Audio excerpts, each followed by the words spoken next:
Genesis chapter 18. One hot summer afternoon, while Abraham was sitting by the entrance to his tent near the sacred trees of Mamre, the Lord appeared to him. Abraham looked up and saw 3 men standing nearby. He quickly ran to meet them, bowed with his face to the ground, and said, "Please come to my home where I can serve you. I'll have some water brought, so you can wash your feet, then you can rest under a tree. Let me get you some food to give you strength before you leave. I would be honored to serve you." "Thank you very much," they answered. "We accept your offer."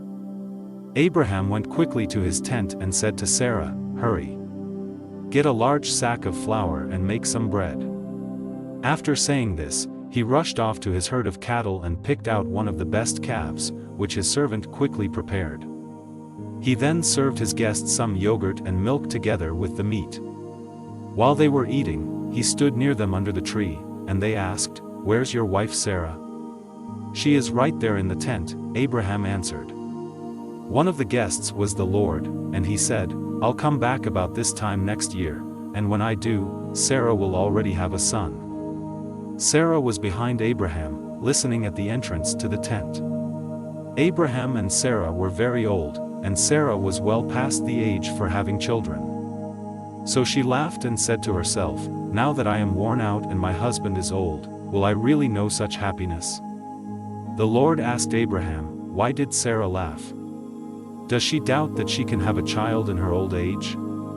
I am the Lord. There is nothing too difficult for me. I'll come back next year at the time I promised, and Sarah will already have a son." Sarah was so frightened that she lied and said, "I didn't laugh." "Yes, you did," he answered. When the 3 men got ready to leave, they looked down toward Sodom, and Abraham walked part of the way with them. The Lord said to himself, "I should tell Abraham what I am going to do, since his family will become a great and powerful nation that will be a blessing to all the other nations on earth. I have chosen him to teach his family to obey me forever and to do what is right and fair. If they do, I will give Abraham many descendants, just as I promised." The Lord said, "Abraham, I have heard that the people of Sodom and Gomorrah are doing all kinds of evil things. Now I am going down to see for myself if those people really are that bad. If they aren't, I would like to know." The men turned and started toward Sodom. But the Lord stayed with Abraham. And Abraham asked him, "Lord, when you destroy the evil people, are you also going to destroy those who are good? Wouldn't you spare the city if there are only 50 good people in it? You surely wouldn't let them be killed when you destroy the evil ones. You are the judge of all the earth, and you do what is right." The Lord replied, "If I find 50 good people in Sodom, I will save the city to keep them from being killed." Abraham answered, "I am nothing more than the dust of the earth. Please forgive me, Lord, for daring to speak to you like this. But suppose there are only 45 good people in Sodom. Would you still wipe out the whole city?" "If I find 45 good people," the Lord replied, "I won't destroy the city. Suppose there are just 40 good people?" Abraham asked. "Even for them," the Lord replied, "I won't destroy the city." Abraham said, "Please don't be angry, Lord, if I ask you what you will do if there are only 30 good people in the city." "If I find 30, the Lord replied, "I still won't destroy it." Then Abraham said, "I don't have any right to ask you, Lord, but what would you do if you find only 20? Because of them, I won't destroy the city," was the Lord's answer. Finally, Abraham said, "Please don't get angry, Lord, if I speak just once more. Suppose you find only 10 good people there." For the sake of 10 good people, the Lord told him, "I still won't destroy the city." After speaking with Abraham, the Lord left, and Abraham went back home. Genesis chapter 19. That evening, while Lot was sitting near the city gate, the 2 angels arrived in Sodom. When Lot saw them, he got up, bowed down low, and said, "Gentlemen, I am your servant. Please come to my home. You can wash your feet, spend the night, and be on your way in the morning." They told him, "No, we'll spend the night in the city square." But Lot kept insisting, until they finally agreed and went home with him. He quickly baked some bread, cooked a meal, and they ate. Before Lot and his guests could go to bed, every man in Sodom, young and old, came and stood outside his house and started shouting, "Where are your visitors? Send them out, so we can have sex with them."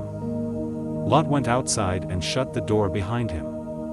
Then he said, "Friends, please don't do such a terrible thing. I have 2 daughters who have never had sex. I'll bring them out, and you can do what you want with them. But don't harm these men. They are guests in my home. Don't get in our way," the crowd answered.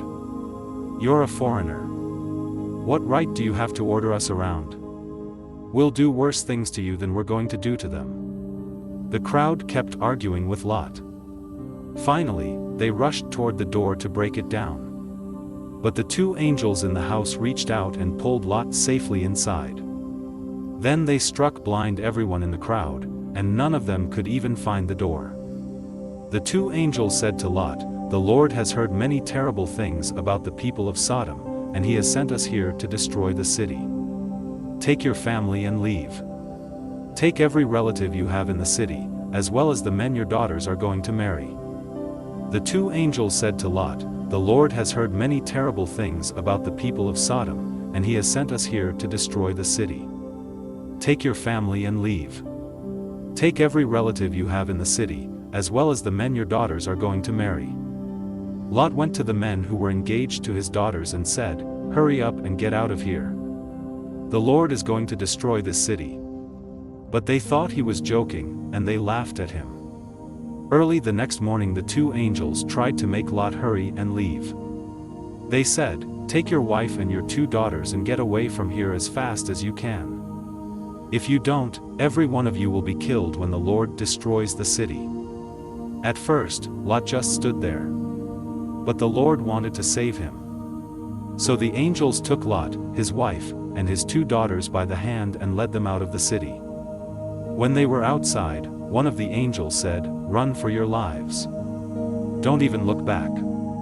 And don't stop in the valley. Run to the hills, where you'll be safe." Lot answered, "You have done us a great favor, sir. You have saved our lives, but please don't make us go to the hills. That's too far away.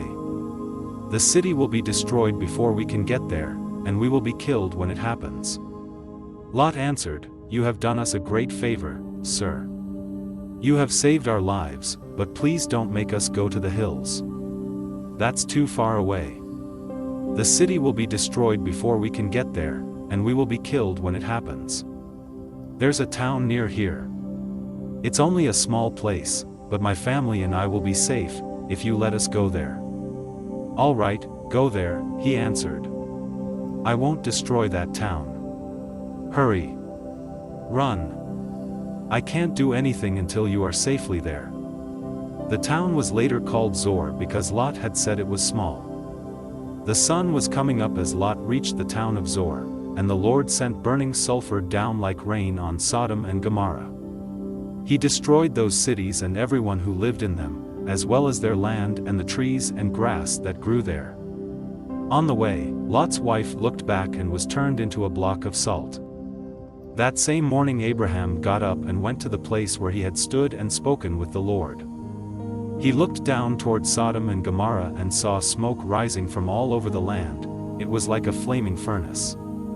When God destroyed the cities of the valley where Lot lived, he remembered his promise to Abraham and saved Lot from the terrible destruction. Lot was afraid to stay on in Zor. So he took his 2 daughters and moved to a cave in the hill country. One day his older daughter said to her sister, "Our father is old, and there are no men anywhere for us to marry. Let's get our father drunk. Then we can sleep with him and have children." That night they got their father drunk, and the older daughter got in bed with him, but he was too drunk even to know she was there. The next day the older daughter said to her sister, "I slept with my father last night. We'll get him drunk again tonight, so you can sleep with him, and we can each have a child." That night they got their father drunk, and this time the younger sister slept with him. But once again he was too drunk even to know she was there. That's how Lot's two daughters had children. The older daughter named her son Moab, and he is the ancestor of the Moabites. The younger daughter named her son Ben-ammi, and he is the ancestor of the Ammonites. Genesis chapter 20. Abraham moved to the southern desert, where he settled between Kadesh and Shur. Later he went to Gerar, and while there he told everyone that his wife Sarah was his sister. So King Abimelech of Gerar had Sarah brought to him. But God came to Abimelech in a dream and said, "You have taken a married woman into your home, and for this you will die." Abimelech said to the Lord, "Don't kill me. I haven't slept with Sarah. Didn't they say they were brother and sister? I am completely innocent." Abimelech said to the Lord, "Don't kill me. I haven't slept with Sarah. Didn't they say they were brother and sister? I am completely innocent." Then God continued, "I know you are innocent. That's why I kept you from sleeping with Sarah and doing anything wrong. Her husband is a prophet. Let her go back to him, and his prayers will save you from death. But if you don't return her, you and all your people will die." Early the next morning Abimelech sent for his officials, and when he told them what had happened, they were frightened. Abimelech then called in Abraham and said, "Look what you've done to us. What have I ever done to you? Why did you make me and my nation guilty of such a terrible sin? What were you thinking when you did this?"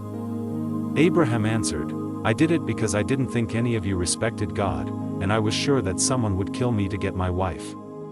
Besides, she is my half-sister. We have the same father, but different mothers.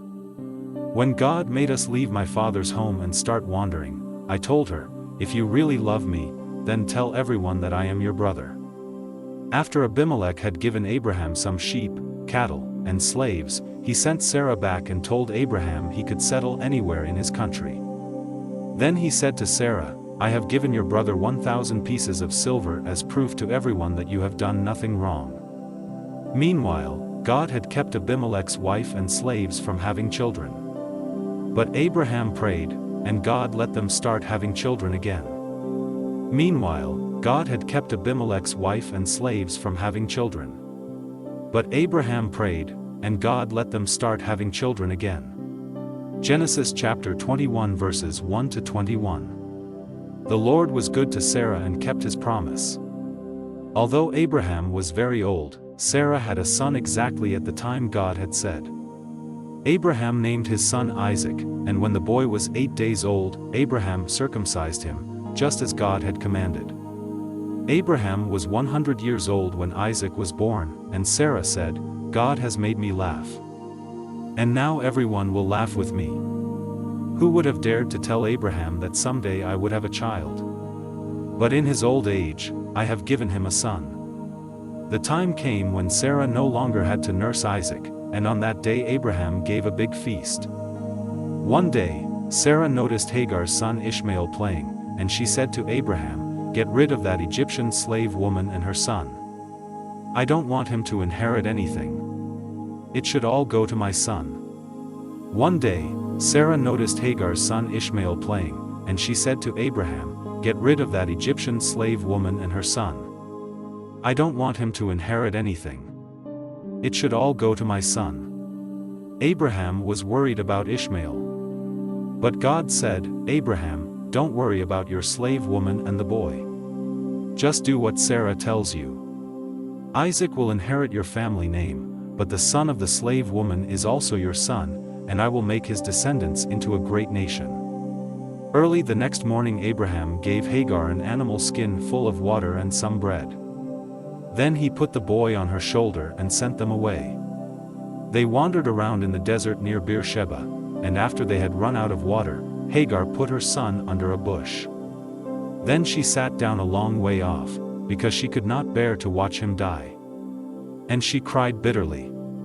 When God heard the boy crying, the angel of God called out to Hagar from heaven and said, "Hagar, why are you worried? Don't be afraid. I have heard your son crying. Help him up and hold his hand, because I will make him the father of a great nation." Then God let her see a well. So she went to the well and filled the skin with water, then gave some to her son. God blessed Ishmael, and as the boy grew older, he became an expert at hunting with his bow and arrows. He lived in the Paran desert, and his mother chose an Egyptian woman for him to marry. God blessed Ishmael, and as the boy grew older, he became an expert at hunting with his bow and arrows. He lived in the Paran desert, and his mother chose an Egyptian woman for him to marry.